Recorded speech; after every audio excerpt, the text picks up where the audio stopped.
Herzlich willkommen bei Arts of Apologetics. Ich bin Sebastian und ich möchte euch mit auf die Reise nehmen, wie ich, ein ehemaliger Atheist, zu einem Christ geworden bin. Das hat bei mir etwa 2023, Anfang 2024 angefangen. Etwas über mich. Ich bin 27 Jahre alt. Ich habe vor etwa 2,5 Jahren im September meine Frau geheiratet. Und diese ist katholisch aufgewachsen, hat aber zu dem Zeitpunkt, wo wir uns kennengelernt haben, ihren Glauben nicht praktiziert. Ich selbst bin als Atheist groß geworden. Meine Eltern sind keine gläubigen Christen. Ich wurde auch als Kind nicht getauft oder sowas. Meine Eltern hatten da selbst gar keine Berührungspunkte. In meiner Jugend habe ich Glauben tatsächlich sogar ein bisschen belächelt. Habe gedacht, glauben die Leute immer noch an diese Märchengeschichten, wofür wir heute alles eine naturalistische, materialistische Erklärung haben? Glauben die immer noch, okay, glauben die an das ewige Leben, weil sie Angst vor dem Tod haben? Das sind auch alles Märchengeschichten, die sich die Leute selbst einreden, damit sie mit dem Leid der Welt klarkommen. Das war so ganz grob meine unreflektierte Meinung über den Glauben. Die Frage, ob es wirklich einen Gott gibt oder nicht, hat mich nie wirklich beschäftigt. Eventuell konnte ich mir ab meinen 20ern vorstellen, dass es ein Wesen gibt, dass das alles geschaffen haben könnte, irgendwas, was über uns steht, irgendeine Entität, ob ich sie jetzt Gott nennen will oder irgendein Supercomputer oder ein kosmischer Zufall, den man vielleicht Gott nennen möchte. Keine Ahnung, es war mir wirklich nicht wichtig.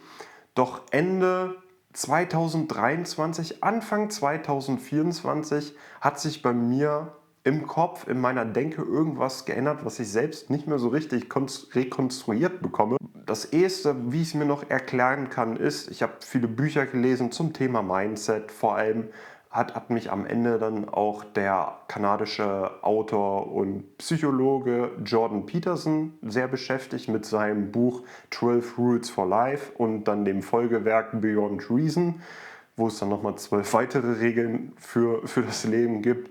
Im Grunde ein bisschen Ordnung schaffen in das Leben eines jungen Menschen. Es hat mich sehr angetan, vor allem dieser Verantwortungsgedanke, der in diesen Regeln mitgekommen ist. Und ich war so in dieser Schiene, okay, ich möchte meinem Leben irgendwie ein bisschen Sinn geben. Ich weiß aber nicht wie. Ich möchte mein Leben strukturieren. Ich möchte das Bestmögliche aus meinem Leben rausholen. Da war ich dann auch so ein bisschen, ich baue mein eigenes Business, viel Geld verdienen, finanzielle Freiheit, auswandern. Auf so einem Trip war ich unterwegs, da habe ich viele Bücher gelesen.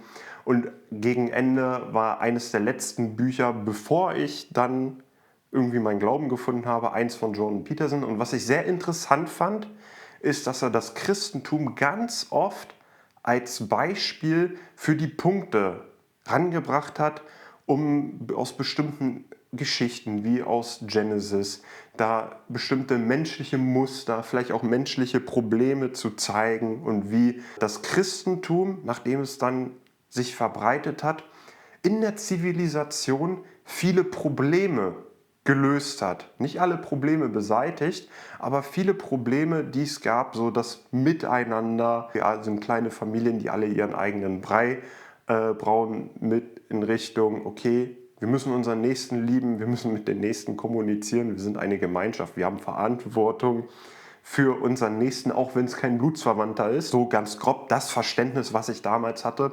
Und ich fand das ziemlich interessant, wie er immer und immer wieder dieses Christentum als Beispiel für seine psychologischen Analysen da genommen hat und dann auch vor allem Jesus eben als Musterbeispiel eines verantwortungsvollen Menschen, der die Last der ganzen Welt meinte tragen zu müssen, genommen hat, um eben seinen Punkt zu machen. Das war etwa Ende 23, wo ich dann dieses Buch 12 Rules for Life gelesen habe und dann gemerkt habe, ja okay, vielleicht haben diese Geschichten, die sich da ein paar alte Männer ausgedacht haben, so habe ich damals gedacht, vielleicht doch einen Nutzen gehabt, den Leuten eben etwas zu erklären, denen irgendwie Moral zu erklären, deren Leben zu strukturieren. Vielleicht kann ich auch davon lernen, auch wenn ich an diese ganzen Wundergeschichten nicht glaube. Das war damals mein Punkt. Dann habe ich mir irgendwann mal ein E-Book geholt von der Bibel, von der Schlachterversion, habe da mal so ein bisschen in der Genesis rumgelesen, habe dann aber auch schnell gemerkt, okay, diese ganzen Genealogien, wer von wem abstammt und wie viele Väter da an der Reihe sind, finde ich jetzt alles irgendwie ein bisschen heftig langweilig. Ab dem Zeitpunkt hat mich dann die Bibel so ein bisschen abgehangen und ich habe mich damit dann nicht weiter beschäftigt. Zur gleichen Zeit ungefähr hat sich auch meine Frau, die eben christlich aufgewachsen ist, auch eine Bibel geholt, hat dann selbst wieder ein bisschen rumgelesen, wollte ihren Glauben so ein bisschen aufwecken. Und ich habe viele Fragen gestellt, die sie mir nicht so beantworten konnte. Und irgendwann ist dann diese Sache wieder so ein bisschen verlaufen. Was dann interessant war, ist, dass etwa 4 oder 5 Monate später, und ich habe dann versucht, diesen Zeitraum oder diesen Auslöser irgendwie ein bisschen zu rekonstruieren. Ich kriege es aber nicht mehr ganz zusammen. Ich habe dann nochmal alte YouTube-Wiedergabeverläufe nachgeschaut. Habe ich dann angefangen, Diskussionen zwischen Atheisten und Christen zu gucken. Da gibt es so einen christlichen Prediger, Kniff Klechne von Give Me Answers, der vor verschiedenen Universitäten mit Studenten spricht, mit anderen Leuten aus verschiedensten Glaubensüberzeugungen. Und die haben dann darüber geredet, welche Weltanschauung trifft vielleicht die Wahrheit am nächsten. Gibt es irgendwie überhaupt objektive Wahrheit? Kann man sie erfassen? Gibt es Gott? Und was hat das alles irgendwie mit dieser Person Jesus zu tun? Und diese Diskussionen, die wurden mir dann vorgeschlagen, auch wenn ich so auf YouTube Shorts dann die ganze Zeit durchgescrollt habe ich den dann erstmal so weggeswiped. So, es hat mich nicht interessiert. Gott hat mich wirklich überhaupt nicht interessiert. Und ab irgendeinem Zeitpunkt, und das muss ungefähr April, Mai gewesen sein, in meinem YouTube-Wiedervergabeverlauf finde ich tatsächlich aber erst die ersten Videos Anfang Juni. In diesem Zeitraum habe ich dann irgendwie doch angefangen, diese Videos zu gucken. Irgendwas hatte mich da am Haken, dass ich gesagt habe, ich finde das interessant, da höre ich jetzt vielleicht genau noch mal hin, weil dieser christliche Prediger, der hatte Argumente, der hatte Antworten auf Fragen, die ich hatte, der hatte Argumente, die ich logisch irgendwie ansprechend fand. Das bedeutet nicht zwangsläufig, dass das alles gleich der Wahrheit entspricht, aber es hat mein Interesse geweckt und ich habe dann so diese Diskussionen geguckt. Vor allem haben mich diese Diskussion zwischen Atheisten, es gibt nichts außer uns, es ist alles Materie, Energie, es gibt keinen persönlichen Schöpfer, der das alles hier erschaffen hat, und eben die Position des christlichen Predigers. Doch, es gibt ein persönliches Wesen, das hat das alles hier geschaffen, das hat das allem hier eine Ordnung gegeben und wir haben recht gute Gründe, das zu glauben.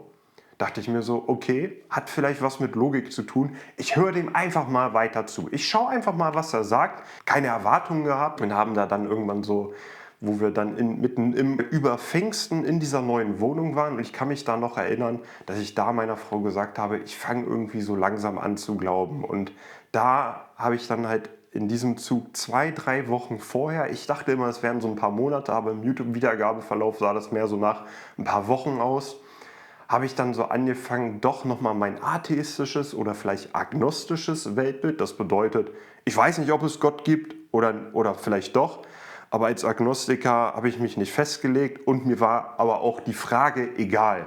Mir war sie wirklich zu einem bestimmten bis zu einem bestimmten Zeitpunkt egal. Und eben Pfingsten, ich kann mich noch erinnern, wir hatten da hier noch kein Bett, wir haben da auf so einem Topper geschlafen, auf dem Boden, war ziemlich hart, aber die Nacht haben wir trotzdem umbekommen. Da habe ich meiner Frau gesagt, so du, ich fange auch irgendwie so langsam an zu glauben. So, ich bin da noch nicht so näher drauf eingegangen. Ich war ja noch so ein bisschen auf der Suche nach ein paar Antworten.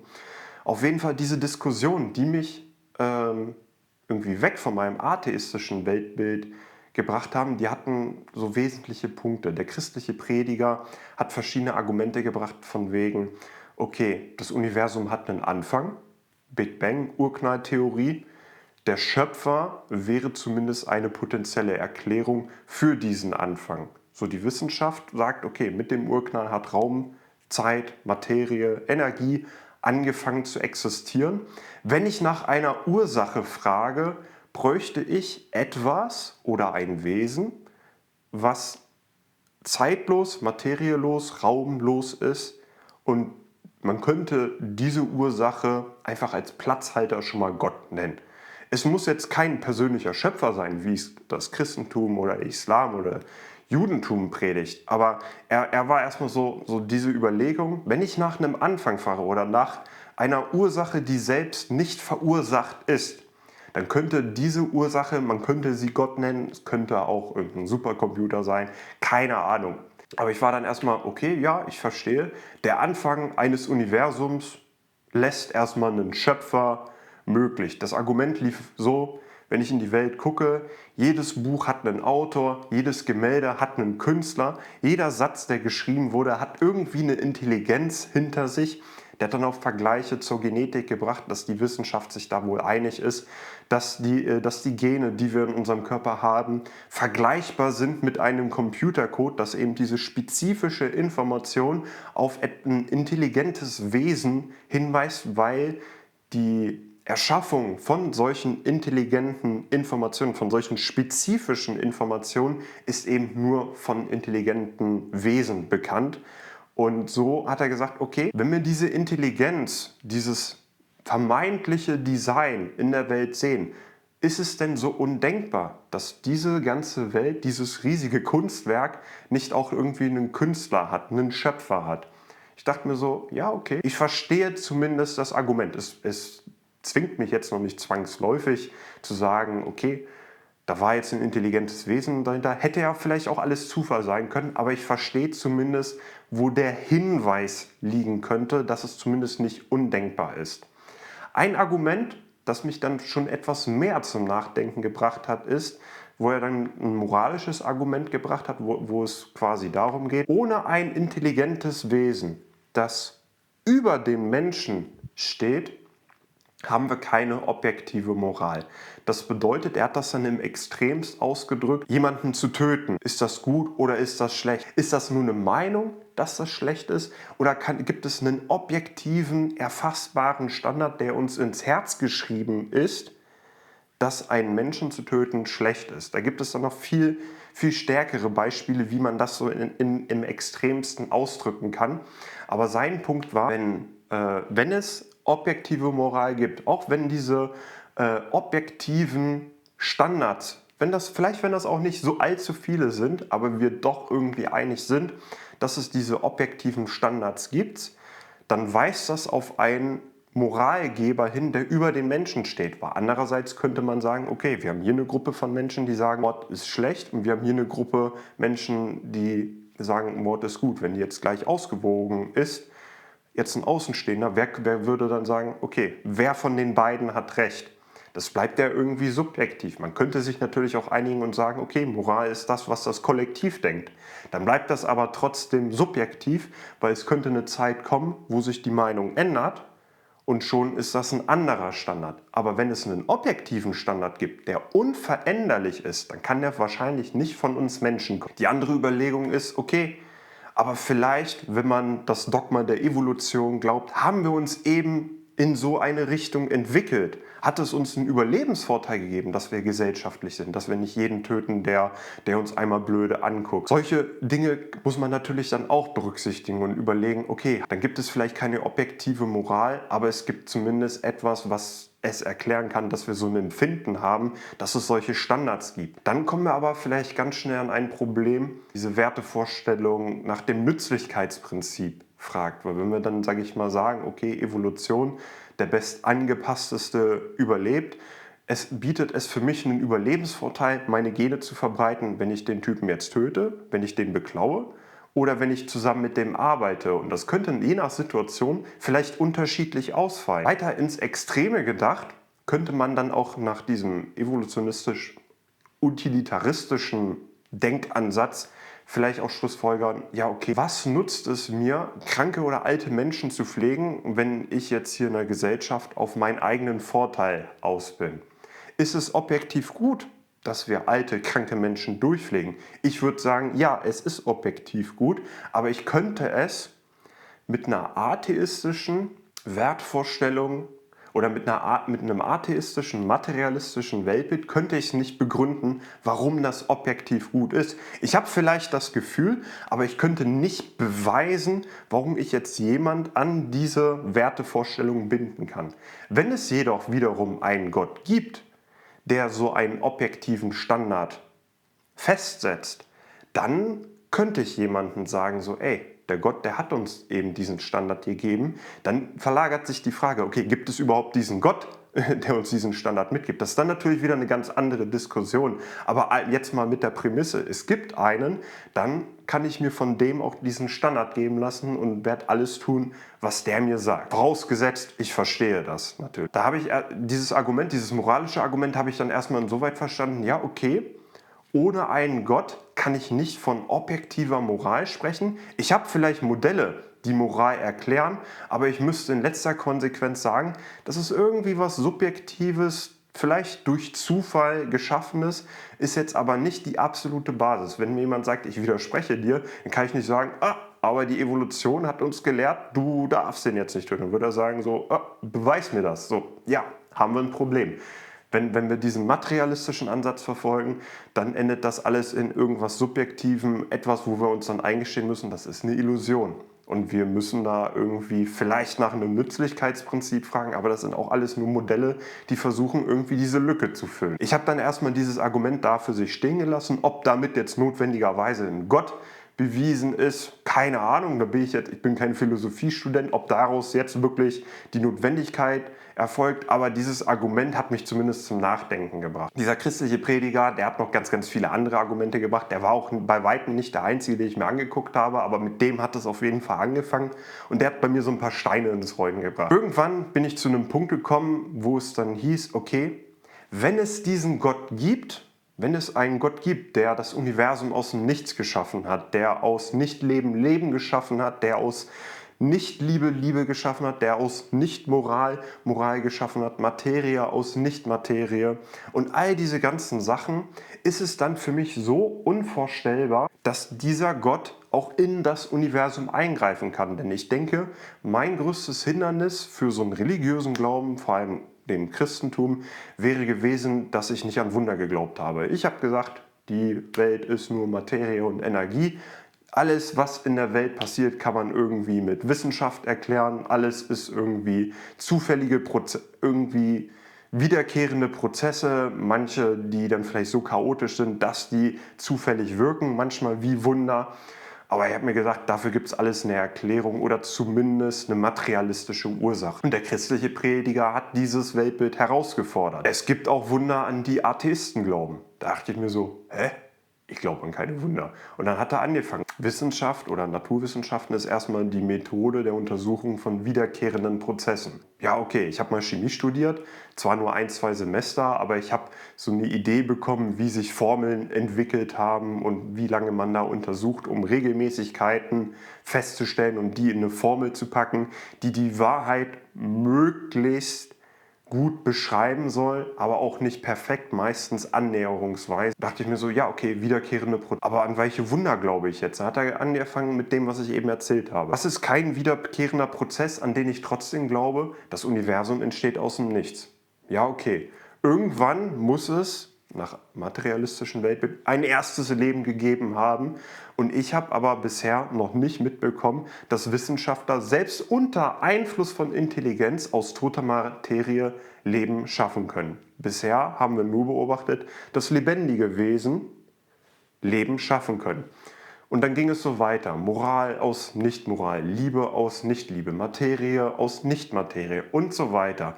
Dachte ich mir so, ja, okay, da komme ich dann, sage ich mal, mit meinem Verständnis von Wissenschaft auch irgendwo an Grenzen. Wenn es aber wiederum eine gemeinsame Ursache gibt, einen allerersten unverursachten Anfang, zu dem man vielleicht Gott sagen könnte, ob das jetzt eine Person ist oder nicht, keine Ahnung, dann würde das zumindest viel erklären. Und wäre es dann für diesen Schöpfer so schwer, dann auch Wunder in die Welt zu wirken, wenn er das Universum aus dem Nichts erschaffen hat?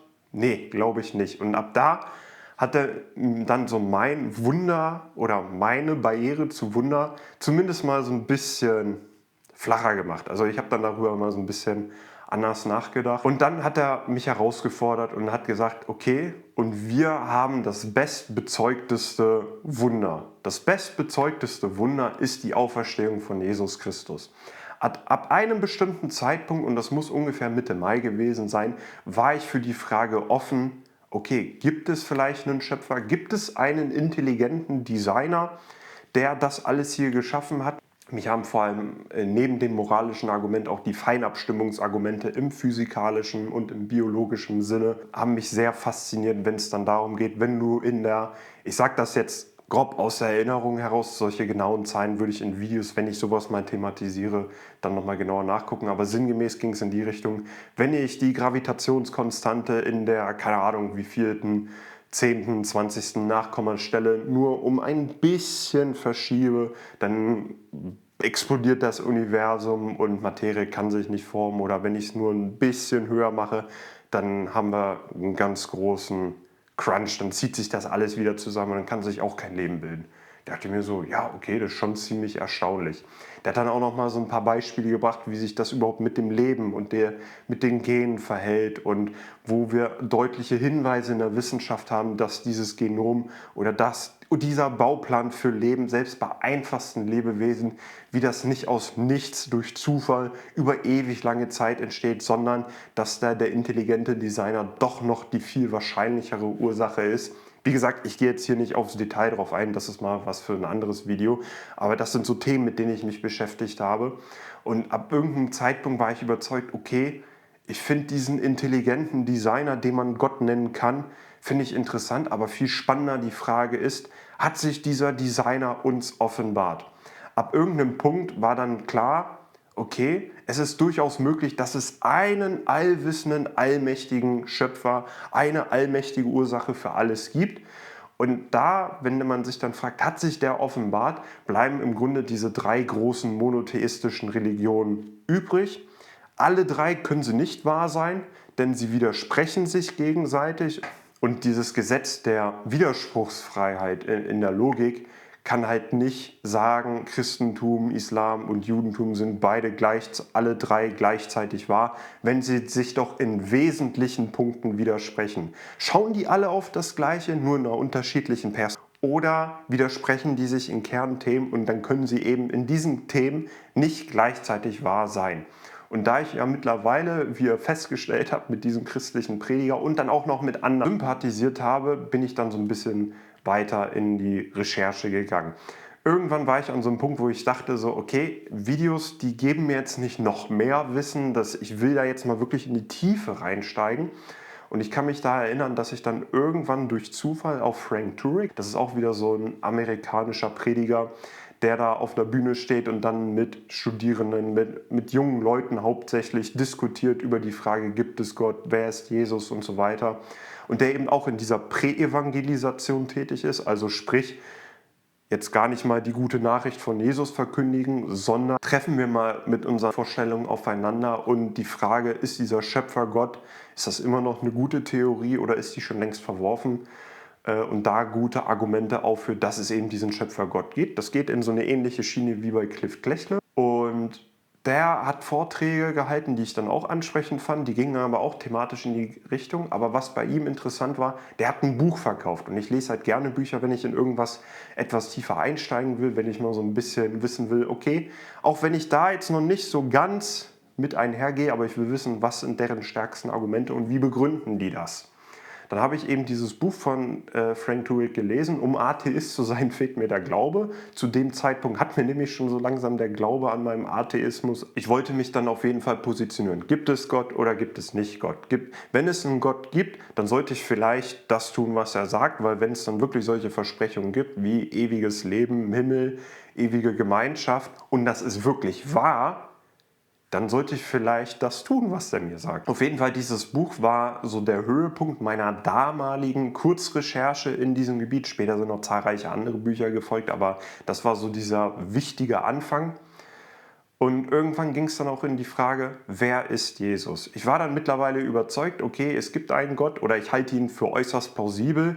Ich war dem gegenüber offen, dass er sich vielleicht auch offenbart hat. Aber wer ist es jetzt nun? Und ich habe dann, was diese beiden christlichen Prediger dann deutlich dargebracht haben und dann noch weitere andere, dass irgendwie Jesus eine sehr interessante Figur ist. Warum?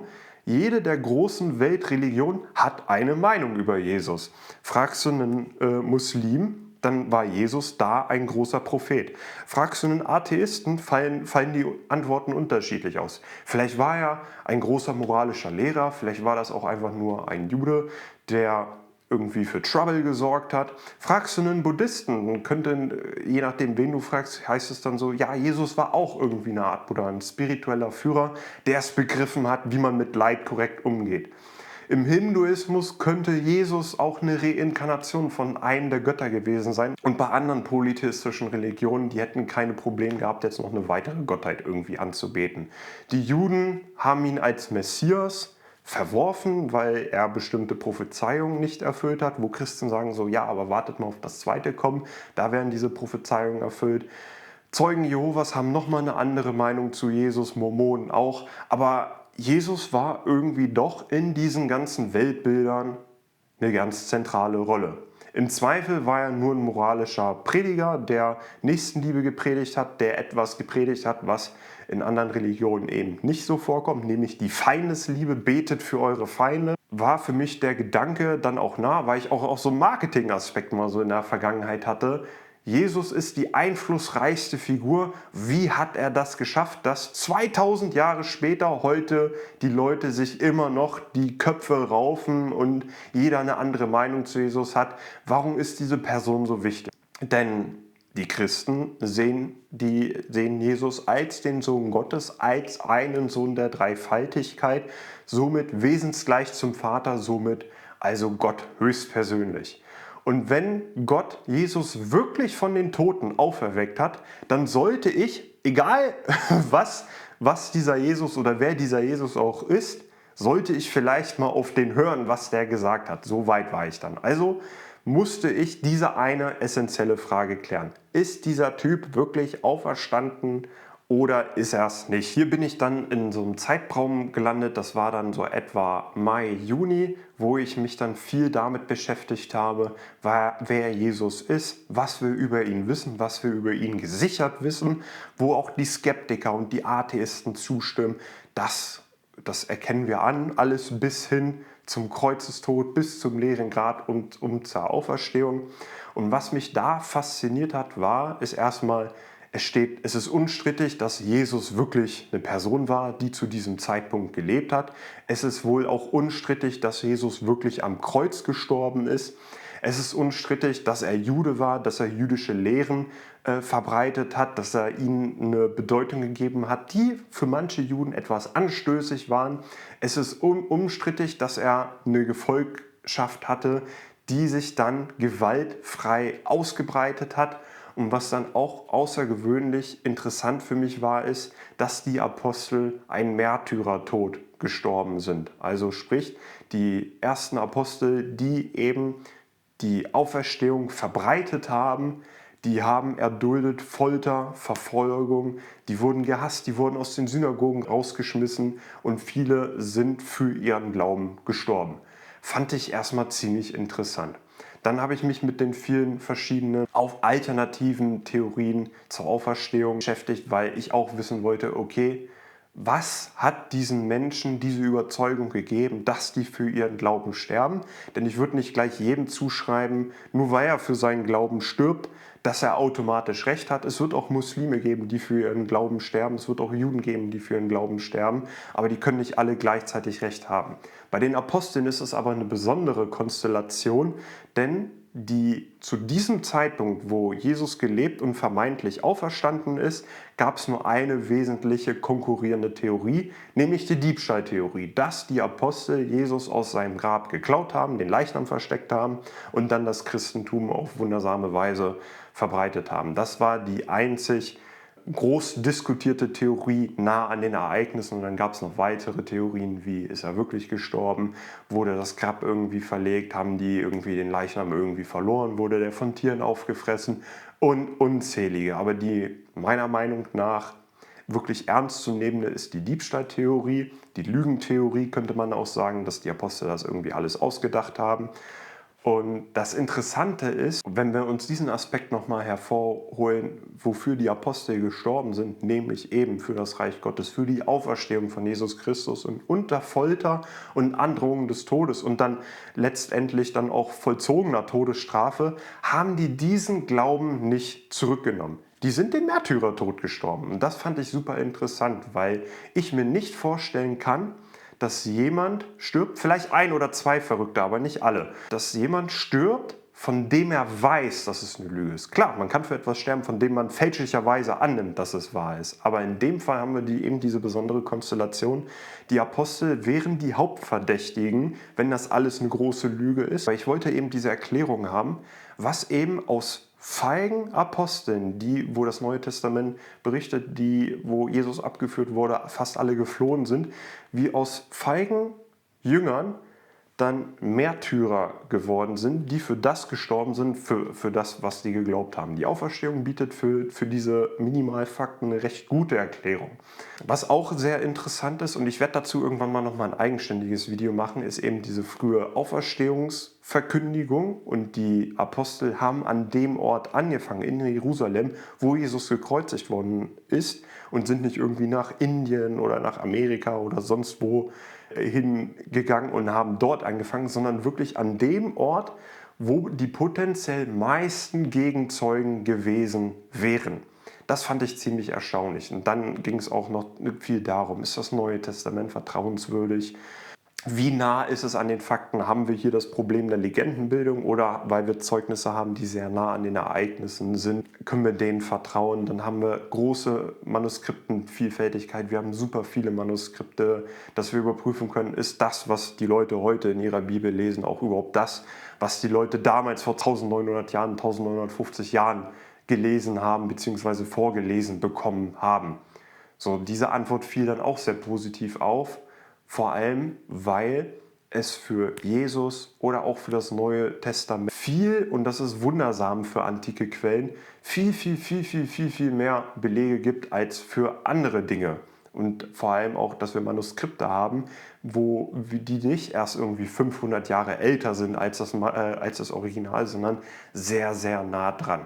Das waren alles so Fakten, wo ich dachte, die ich erstmal verdauen musste, wo ich dann meinte so, boah, also wenn da irgendwie kein Intelligenter dahinter steht, dann weiß ich auch nicht weiter, weil ich es eben den Menschen nicht zugetraut habe, dass die dann auch noch irgendwie in diesen ganz vielen Gebieten alle perfekt auf diese Lüge einsteigen, dass es da keine konkurrierende Schriften gibt, die zeigen so, ey, wir haben den Leichnam gefunden und die Apostel, die haben da alle gelogen und der hat es zugegeben und der hat es zugegeben. Nee, das haben wir eben nicht. Und das fand ich dann ziemlich eindrucksvoll. Und an irgendeinem Zeitpunkt war ich dann überzeugt, okay, ich glaube, dieser Typ ist wirklich auferstanden, vielleicht höre ich dem weiter zu. Ab diesem Zeitpunkt habe ich dann auch angefangen, das Neue Testament so ein bisschen zu lesen. Ich habe da ehrlich gesagt aber auch in den ersten 1-2 Monaten kaum was verstanden. Einen Monat später, irgendwann im August, haben wir dann auch die erste Kirche besucht, eine Freikirche, weil ich mich zu dem Zeitpunkt auch noch keiner Konfession zugehörig fühlte und sowieso keine Ahnung hatte, wie ich das entscheiden sollte. Ich habe das recht banal entschieden. Ich habe so auf Internetseiten so ein bisschen geguckt und die haben The Chosen geguckt. Also eine echt empfehlenswerte Serie, die meine Frau und ich dann auch geguckt haben. Das fanden wir ansprechend, sind da hingegangen. Tolle Leute, die haben uns sofort super aufgenommen. Das war für uns genau der richtige Schritt. Wir sind dann so ein bisschen im Austausch gegangen. Ich war dann so in dem Zeitpunkt, wo ich erstmal überhaupt herausfinden wollte, wer war Jesus überhaupt? Ist Jesus wirklich der verheißene Messias aus dem Alten Testament? Kann ich die Schriften der Juden nehmen und sehe ich darin wirklich Jesus? Sehe ich da wirklich einen dreifaltigen Gott? Ist Jesus überhaupt wirklich Gott? Das waren dann so Fragen, wo ich dann so zwischen Juli, August hin und her geschwankt bin. Da habe ich dann ganz viel gelesen. Ich habe dann auch die anderen großen Weltreligionen angeguckt. Ich habe aber zu dem Zeitpunkt schon die Auferstehung, die habe ich schon irgendwie geglaubt. Zumindest war die für mich sehr plausibel. Ich hatte da keine großen Barrieren mehr, zu glauben, dass eben dieser Schöpfergott, der das Universum geschaffen hat, diesen Menschen, Jesus Christus, der zugleich Gott ist. Das habe ich zu dem Zeitpunkt aber noch nicht so richtig verstanden oder wusste oder hat noch nicht so als Fakt akzeptiert. Ich habe das quasi noch so offen gelassen. Ich habe viele Dinge einfach offen gelassen und habe dann gemerkt, okay, wenn es plausibel ist, tue ich mal so, als könnte ich damit arbeiten, und bin dann den nächsten Schritt gegangen und habe einfach mal geguckt, wo es mich hinführt. Und habe dann viel Diskussion zwischen den Religionen geguckt. Da gab es auch einen Zeitraum, Mitte Juli ungefähr. Ich glaube, da habe ich das erste Mal zu Gott so richtig gebetet. Da habe ich einen jüdischen Lehrer auf YouTube ein bisschen verfolgt, mir die Videos angeguckt. Und das hat dann mein christliches Verständnis, fast ein bisschen Verständnis, was ich vom Alten Testament geglaubt habe zu haben, hat das so ins Wackeln gebracht. Da habe ich das erste Mal gebetet, so, okay Gott, ich habe gar keine Ahnung, wer von denen recht hat, aber gib mir jetzt mal bitte jemanden, der darauf antwortet, weil ich verstehe zwar nicht, was der jüdische Lehrer da gesagt hat, aber es wirkt irgendwie wie so ein Widerspruch zum Christentum. Aber ich glaube ja irgendwie doch an die Auferstehung, aber ich brauche da irgendwie Harmonie. Und einen Tag später bin ich dann auf den ersten christlichen Apologeten, also sprich jemand, der christlichen Glauben, christliche Lehre verteidigt, gestoßen. Sam Shamoun, den ich dann geguckt habe und den bin mich dann verfolgt und der hat mir dann erstmal diese Antworten gegeben auf diesen jüdischen Rabbi, wie er auch den Text verdreht, entgegen dem Mainstream des Judentums, auch vor 2000 Jahren und wie sich das alles gewandelt hat, ist unglaublich. Das kriege ich in dieses Video niemals rein. Dazu werde ich dann mal einzelne Videos machen, was ich mir da genau angeguckt habe und wie da Argumente gefallen sind. Auf jeden Fall habe ich dann eben diesem Sam Shamoun ein bisschen verfolgt und der hat mir erstmal gezeigt, okay, hier siehst du die ganzen messianischen Prophezeiungen. Hier siehst du eine Pluralität von Gott im Alten Testament. Hier sind übrigens die ganzen Stellen, wo das ganze Neue Testament behauptet, dass Jesus Gott ist. Entweder durch Titel, die sich Jesus selber gibt oder die ihm gegeben werden, durch Anbetung, durch auch direkten Anspruch, dass wirklich Jesus gleich Gott dasteht oder eben durch Allmächtigkeit, Allwissenheit, Johannes Offenbarung dann auch ganz klar, Jesus bezeichnet sich als der Erste und der Letzte, als Alpha und Omega, wo wir im Alten Testament genau solche Verse finden, wo das Gott genau über sich selbst zeigt, was kein anderes, kein geschaffenes Wesen über sich behaupten kann. Und das war dann so eine Recherche, die ging dann etwa einen Monat, wo ich dann gemerkt habe, okay, ich verstehe die christliche Dreifaltigkeitslehre. Ich sehe es im Alten Testament. Ich sehe da zumindest eine Pluralität von Gott. Ich sehe in den messianischen Prophezeiungen Hinweise auf Jesus, ein paar, die sehr eindeutig sind. Und da gab es dann auch Videos, die ich mir angeguckt habe, wo ein Jude durch Jerusalem gelaufen ist und dann der aus Jesaja 53 vorgelesen hat und der dann die Juden gefragt hat, na, wonach klingt das? Klingt das nach Altem Testament oder klingt das nach Neuem Testament? Die Juden, die Jesus eben nicht angenommen haben, die haben gesagt, ja, das klingt nach Neuem Testament. Ja, warum? Ja, weil das ziemlich nach Jesus klingt. Und dann hat er denen gezeigt, so, ja, aber das sind hier die alttestamentalischen Propheten. Das fand ich dann doch ziemlich eindrucksvoll. Dann war halt eben noch ganz interessant eben die Prophezeiung in Daniel 9, wo die Zerstörung des zweiten Tempels, der große Tempel in Jerusalem, angekündigt wurde und dass der Messias eben vorher gekommen sein muss. Und wenn der große Tempel, welcher von den Römern 70 nach Christus zerstört worden ist, hätte der Messias vorher kommen müssen. Und wenn Jesus nicht der Messias ist, dann müsste man einen Juden fragen, okay, wo ist denn jetzt der Messias? Heutige Interpretationen gehen so ein bisschen in die Richtung, dass der Messias irgendwie das ganze Volk Israel sein soll. Aber wenn man die messianischen Prophezeiungen liest, dann klingt das ziemlich stark nach einer Person. Und wenn man sich durchliest oder sich damit ein bisschen beschäftigt, was die Juden zur Zeit von Jesus und davor und kurz danach geglaubt haben, dann ging es auch um ein oder zwei messianische Figuren und eben nicht das ganze Volk als Ganzes. Das fand ich dann auch ganz interessant und das waren dann viele, viele, viele, viele kleine Puzzleteile, die mich dann irgendwann dazu geführt haben, okay, ich werde jetzt Christ und wie gesagt, wir sind dann etwa August in so eine freie evangelische Gemeinde reingegangen, haben da so unsere ersten Schritte als Christ gemacht. Ich habe noch gar nicht so viel überhaupt von diesem Glauben verstanden. Ich war aber zumindest so weit, ich glaube, dass Jesus auferstanden ist. Ich glaube, dass er der Sohn Gottes ist. Ich glaube an den dreifaltigen Gott. Ich bin jetzt in irgendeiner christlichen Kirche, bin ich jetzt auf jeden Fall. Da muss ich jetzt einfach mal anfangen. Der Bibel habe ich schon vertraut, als ich dann meine kurze Recherche gemacht habe, was ist eigentlich so der Unterschied zwischen Katholizismus, zwischen den protestantischen Kirchen, da wusste ich noch gar nicht, wie viele Denominationen es sind, zwischen den orthodoxen Kirchen, da kannte ich erstmal nur die ostorthodoxen Kirchen und war dann später ziemlich überrascht, dass es noch orientalische und assyrische Kirchen gibt, aber das waren für mich dann erstmal drei große Fraktionen. Die Protestanten hatten ihr Sola Scriptura, also Bibel ist die einzige Autorität, der wir uns beugen. Die Katholiken haben, nach meinem damaligen Verständnis, haben einfach irgendwie noch Schrift plus Tradition und irgendwie ist da der Papst noch ganz wichtig und die Orthodoxen sind so ein bisschen wie Katholiken nur ohne Papst. Das war mein damaliges Verständnis. Der Bibel habe ich schon vertraut, ob ich jetzt eine der beiden Kirchen vertraue, die Ostorthodoxen, das wirkte für mich alles so ein bisschen fern. Das wirkte für mich so, okay, man ist ostorthodoxer Christ, wenn man irgendwie in Griechenland oder Russland oder keine Ahnung wo wohnt. Hier muss man sich dann nur unterscheiden, ob man katholisch oder protestantisch ist.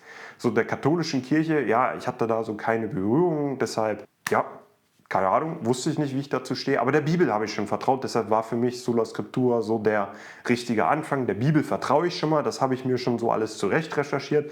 Ich vertraue auch Jesus. Ich gehe jetzt in irgendeine Kirche rein. Ich werde noch nicht so fest in den Denominationen, Konfessionen. Ich habe dann, glaube ich, auch, wo ich diese FEG dann gefunden habe, eben nach nicht konfessionellen Kirchen gesucht, dachte, dass ich damit den richtigen Begriff habe, um mich in diesen verschiedenen Konfessionssparten irgendwie unparteiisch einzuordnen, dachte ich, dass das der richtige Begriff ist, und Freikirche klang dann irgendwie genau nach so einem Begriff. Ich habe dann ja später herausgefunden, so, okay, das hatte gar nichts mit meiner Vorstellung zu tun, aber war mir dann egal, weil ich mich in der Gemeinde wohlgefühlt habe. Und im September, am 24. September 2024, habe ich mich dann taufen lassen. Ich habe das Neue Testament so im Speed-Reading-Style mal so ein bisschen durchgelesen. Später habe ich dann gemerkt, ich habe gar nichts verstanden. Da hat jemand die Bergpredigt erwähnt, so als Jesus wichtigste Predigt, und ich habe gesagt so, hä?